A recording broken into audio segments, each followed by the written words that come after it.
ka-backyard. So daghan mangutana nato unsaon pagbaksin sa atong mga alagang manok. So magandam ta mo ni ang baksin nato nga NCD Lasuta.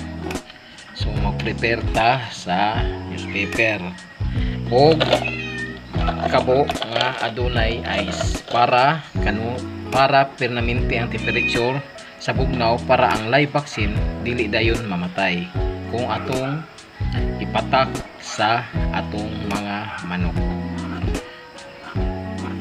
NCD Lasuta para sa mga disease nga Newcastle disease or atay dungoy. So dako kayong prevention nato mga ka-backyard kung atong i-vaccine ang atong mga manok malikay ta sa atay o dungoy.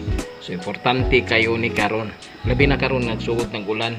So di nato matag-an sa atong palibot ay mga sakit, labi na kanang NCD Lasuta kay halos hotdon gyud nato atong mga alaga. So kinahanglan prepare tani.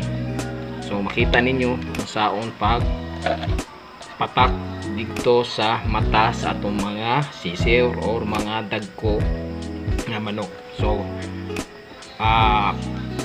pila ka days or pila ka months ang pwede na to ma-vaksinan. So ang NCD Lasuta ay NCD B1B1. So ang B1B1 1 day to 1 week. So 1 week to adult pwede na ang NCD Lasuta.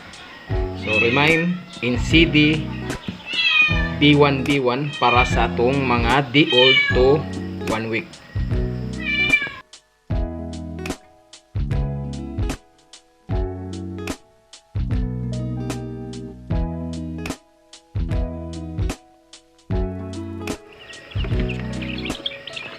So nani na mga ka-backyard. Patak lang sa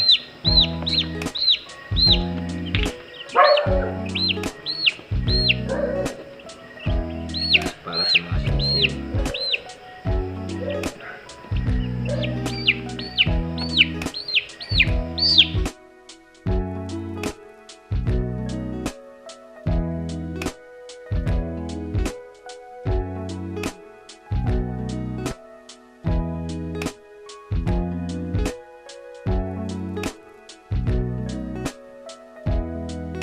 Para sa to ang mga brahmahin, so mga adult na ni sa mga breeder na ni mga ka-backyard.